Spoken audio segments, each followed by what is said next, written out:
দেওয়া হয়। একেবারে আলিপুর আদালত চত্বরে বিক্ষোভের পরিস্থিতি তৈরি হয় সেই সময়। এই ছবিটা দেখাচ্ছি যে সময় সন্দীপ ঘোষকে চোর চোর স্লোগান এবং তাকেই বিক্ষোভের পর প্রিজন ভ্যানে তোলা হচ্ছে। সেই সময় চটি দেখানো হয়, এক ব্যক্তি চটি দেখাতে থাকেন এবং আরো একজন দেখান, সেই ছবিটা আপনাদের দেখাচ্ছি। দেখুন, একেবারে সন্দীপ ঘোষকে লক্ষ্য করে চটি দেখানো হচ্ছে এবং প্রিজন ভ্যানেও সেই চটির আঘাত করা হয় বারংবার, সেই ছবিটা আপনাদের দেখাচ্ছি। এবং সাধারণ মানুষ তাদের ক্ষোভ একেবারে উপচে পড়ে, সেই ছবিটাই দেখা যাচ্ছে। চটি হাতে বিক্ষোভ, এক ব্যক্তির প্রিজন ভ্যানেও চটি মেরে বিক্ষোভ। আরো বিস্তারিত অর্পিতার কাছ থেকে জানবো। অর্পিতা, এই বাইরের ছবিটাও আমরা দেখছিলাম, ভিতরের ছবিটাও একটু তোমার কাছ থেকে জানতে চাইবো, কারণ এজলাসের ভিতরেও বিক্ষোভের পরিস্থিতি তৈরি হয় এবং বাইরে সন্দীপ ঘোষকে চোর চোর স্লোগান, চটি দেখানো হয় এবং সাধারণ মানুষ তাদের ক্ষোভও একেবারে সামনে চলে আসে।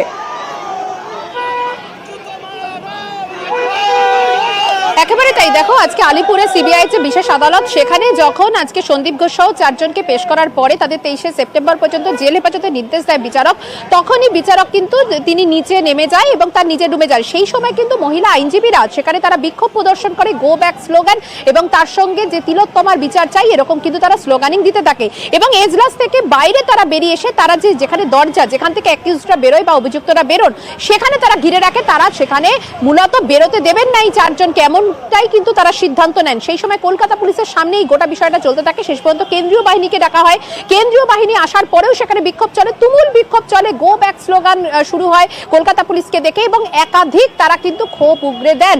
সেই সময়তে কোনো মতেই 4 জনকে নিয়ে যখন বের হচ্ছে এই কেন্দ্রীয় বাহিনী, সেই সময় জেলের গাড়ি বাইরে ছিল এবং আলিপুর আদালতের চত্বরে একেবারে নজিরবিহীন চিত্র, যে ছবি তুমি দেখতে পাচ্ছ, সেখানে গার্ডরেল যেখানে আটকে রাখা ছিল কলকাতা পুলিশের তরফ থেকে, যে গার্ডরেল আটকে রাখা হয়েছে যাতে সাধারণ মানুষ বা এই আইনজীবীরা যাতে অ্যাকিউজড অবধি না পৌঁছতে পারে, সেই গার্ডরেলের উপরে উঠে যায় এক ব্যক্তি। সেই ছবি তুমি দেখতে পাচ্ছ, একেবারে এক্সক্লুসিভলি যে গার্ডরেলের উপরে উঠে সেখানে তার নিজের পায়ের জুতো খুলে এই যে জেলের গাড়ি, সেখানে বারবার সে আঘাত করতে থাকে, এমনকি ঘুরে এসে এবং অশ্রাব্য ভাষায় সেখানে গালিগালাজ চলতে থাকে, তাদের বিক্ষোভ প্রদর্শন করতে থাকে এবং মহিলা যারা আইনজীবী যারা ছিলেন তারাও একেবারে, এবং আইনজীবীদের ক্ষোভ যেরকম দেখা যায়, স্লোগান যেরকম শোনা যায়, ঠিক সেরকম সাধারণ মানুষের ক্ষোভও বেশ। শাস্তি চাই, বিচার চাই, যা সারা ভারতবর্ষের দাবি। ওনাকে একজন ধর্ষক এবং একজন, আমাদের চোখে উনিও খুনি, তাকে যেভাবে গার্ড দিয়ে, তাকে যেভাবে প্রত্যেকটি পুলিশ বাহিনী এবং মহিলা পুলিশ রাখা হয়েছে আমাদের মহিলা আইনজীবীদের উদ্দেশ্যেই, নিশ্চয়ই তাকে যেভাবে প্রোটেকশন দেওয়া আছে সেটা কাম্য ছিল না। পরবর্তী দিনে জুতোর মালা রেডি থাকবে, এটা আমাদের তরফ থেকে ওনার পক্ষে একটা উপহার। কি হবে বিকেল 5টার সময়? আর কিছু সময় বাকি রয়েছে। একদিকে সুপ্রিম ডেডলাইন পাল্টা, জুনিয়র চিকিৎসকদেরও ডেডলাইন দেওয়া হয়েছে, তাদের দাবি মানার কথা বলা হয়েছে। স্বাস্থ্য ভবন অভিযান, আমরা একটু সেই ছবিটা দেখানোর চেষ্টা করবো আপনাদের। এই মুহূর্তের ছবিটা স্বাস্থ্য ভবনের সামনে, ঠিক কি ছবি ধরা পড়ছে? স্বাস্থ্য ভবনের সামনে বসে অবস্থান এবং তাদের যে যে দাবি দাবাগুলো রয়েছে, 5 দফা দাবি, সেই দাবি মেনে নিতে বলেছেন জুনিয়র চিকিৎসকরা। যদি দাবি মানা হয় তাহলে তারা অবস্থান তুলে নেবেন, তাহলে তারা কর্মবিরতিও তুলে নেবেন জানিয়েছেন। কিন্তু কি হবে 5টার সময় সেটা তো সময় বলবে। অবশ্যই আমাদের নজর থাকবে, প্রত্যেকটা আপডেট আমরা আপনাদের দেব। এখনকার ছবিটা জানতে চাইবো।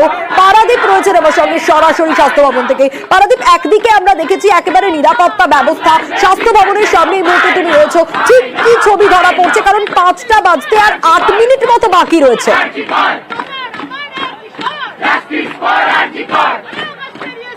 একদমই তাই। দেখো তুমি, আমি ছবিটা দেখাবো স্বাস্থ্য ভবনের ঠিক সামনে, স্বাস্থ্য ভবনের অদূরে এখানে মেডিকেল কলেজে যারা ছাত্রছাত্রী রয়েছেন, যারা জুনিয়র ডাক্তার রয়েছেন, তারা কিন্তু এখানে বসে রয়েছেন এবং তখন থেকে দুপুর 3টে থেকে তাদের অবস্থান শুরু হয়েছে এবং সেই অবস্থান কিন্তু এখনো চলতেই থাকছে।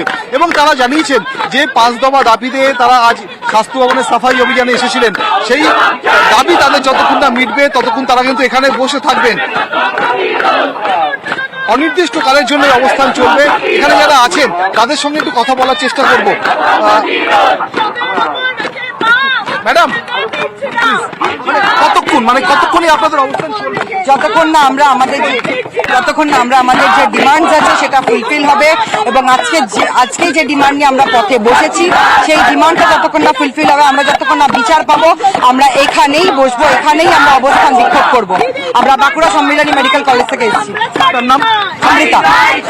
বিকেল 5টার একটা অবজারভেশন, 5টার একটা সময়সীমা বাধা ছিল, সুপ্রিম কোর্টের একটা অবজারভেশন ছিল। বিকেল 5টা প্রায় বাজে, মানে সেটার পরেও কি আপনাদের এই অবস্থান চলতে থাকবে বা কর্মবিরতি চলবে, আমাদের কর্মবিরতি চলবে। সুপ্রিম কোর্টের অবজারভেশন তারপরেও অবস্থান কর্মবিরতি?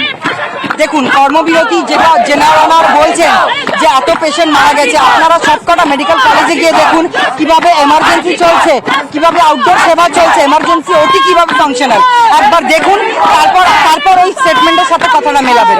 একদম ফলস স্টেটমেন্ট, ডাক্তারদেরকে কালিমা লিপ্ত করা ছাড়া আর এটার কোনো কারণ নয় এটা। ঠিক আছে, এমার্জেন্সি আমাদের যে কোনো হাসপাতালে, পেরিফেরাল বলুন, মেডিকেল কলেজ বলুন, কলকাতার এমার্জেন্সি প্রতি মিনিট প্রতি সেকেন্ড চালু আছে। আউটডোর সার্ভিসেস আমাদের সিনিয়র ডক্টররা প্রোভাইড করছেন, এমার্জেন্সি আমাদের সিনিয়র আমাদের সঙ্গে থাকো, তোমার কাছে ডক্টররা। আসবো, একটু ছবিটা দেখাই। স্বাস্থ্য ভবনের সামনে যখন অবস্থান চলছে জুনিয়র ডাক্তারদের, সেই সময় একটা ফ্লেক্স পাতা ছিল রাস্তায় এবং আপনাদের দেখালাম সেই ছবিটা। একটা অ্যাম্বুলেন্স আসছিল, সেই সময় কিন্তু সেই ফ্লেক্স সরিয়ে দিয়ে অ্যাম্বুলেন্সকে যাওয়ার ব্যবস্থা করে দেওয়া হলো। এবার রনকের কাছে যাবো, আমাদের অপর প্রতিনিধি রয়েছেন আমাদের সঙ্গে। রনক, জুনিয়র ডাক্তারদের অবস্থান চলছে, ছবিটাও আমরা দর্শকদের দেখাচ্ছিলাম। এই মুহূর্তে তুমি যেখানটায় রয়েছো ঠিক পরিস্থিতিটা জানতে চাইবো এবং যদি কারোর সঙ্গে কথা বলা সম্ভব হয়। দেখো, একেবারেই যেখানে তাদের এই মিছিল আটকে দেওয়া হয়েছে স্বাস্থ্য ভবন থেকে ঠিক 200 মিটার দূরে, সেখানে কিন্তু শান্তিপূর্ণ অবস্থান করছেন তারা এবং কার্যত তারা স্লোগানিং করছেন এবং এখানেই শান্তিপূর্ণভাবে অবস্থান করবেন তারা 5টা পর্যন্ত, যতক্ষণ না পর্যন্ত তাদের যে দাবি, সে প্রাথমিক দাবি মেনে নেওয়া হয়। তারা কিন্তু এই কর্মবিরতি তোলার বিষয়ে কোনো পর্যন্ত কোনো রকম কথা জানাচ্ছে না। এবং আজকে যে মিছিলটা ছিল 5 দফা দাবি এবং স্বাস্থ্য অধিকর্তা, স্বাস্থ্য সচিবের যথাযথ সম্ভবভাবে তাদের পদত্যাগ করতে হবে, এই দাবি নিয়ে কিন্তু তারা ইতিমধ্যে আন্দোলনে রয়েছে। আমরা একটু তাদের সঙ্গেই কথা বলার চেষ্টা করব যে তাদের আজকে এই আন্দোলন এবং দীর্ঘক্ষণ তারা কিন্তু রয়েছে এখানে বসে, আমরা কথা বলবো তাদের সঙ্গেই। এই দীর্ঘক্ষণ ধরে বসে আছেন এখানে, কি দাবি রাখছেন, কতক্ষণ অবস্থান চালিয়ে যাবেন? যতক্ষণ না ডিএমই পদত্যাগ করছেন আমরা ততক্ষণ এখানে বসে আছি। আর শুধু তো আরজিকর মেডিকেল কলেজ না, বিভিন্ন মেডিকেল কলেজ থেকে আপনারা এসেছেন, তো শান্তিপূর্ণভাবেই আপনাদের অবস্থান, কি দাবি থাকে? আমাদের ওই একটাই দাবি, সবকিছু আমরা জাস্টিস চাই, সবকিছু যেন স্বচ্ছ থাকে, সবাই যেন আমরা জানতে পারি কি হচ্ছে, সিবিআইতে কি করছে ওরা। কালকে সুপ্রিম কোর্টের রায়ের পরও সবকিছু ধোঁয়াশা ছিল আমাদের সামনে, আমরা কিছু জানতেই পারলাম না ওখানে কি হলো। তো এটাই চাই, আমরা জাস্টিস চাই, আমরা সবকিছু ট্রান্সপারেন্সি চাই এবং আমরা ডিএমইর পদত্যাগ। কতক্ষণ পর্যন্ত আপনাদের দাবি নামানো হচ্ছে? আপনাকে এখানে অবস্থানে বসে থাকবেন? হ্যাঁ হ্যাঁ একদম। একেবারে দেখতেই পাচ্ছ, অর্থাৎ প্রাথমিকভাবে 5 দফা দাবি এবং স্বাস্থ্য সচিব, স্বাস্থ্য অধিকর্তা, স্বাস্থ্য শিক্ষা অধিকর্তা যতক্ষণ না পর্যন্ত পদত্যাগ করছে ততক্ষণ পর্যন্ত কিন্তু তারা এখানে অবস্থানে থাকবে। তোমার দেখানোর চেষ্টা করবো। একদমই সেই ছবিটাই আমরা দেখতে পাচ্ছি, স্বাস্থ্য ভবনের সামনে বসে অবস্থান এবং একদম সেই ছবিটা আপনাদের দেখাচ্ছি। 5 দফা দাবিতে অনড় জুনিয়র ডাক্তাররা, তাদের যেরকম দাবি দাবা রয়েছে, ঝাঁটা, প্রতীকী মস্তিষ্ক, চোখ নিয়ে মিছিল, পুলিশ আটকাতেই স্বাস্থ্য ভবনের সামনে রাস্তায় অবস্থান। সেই ছবিটা আপনাদের দেখাচ্ছি যেখানে হাতে ঝাঁটা রয়েছে, প্রতীকী মস্তিষ্ক রয়েছে এবং চোখ নিয়ে মিছিল জুনিয়র চিকিৎসকদের।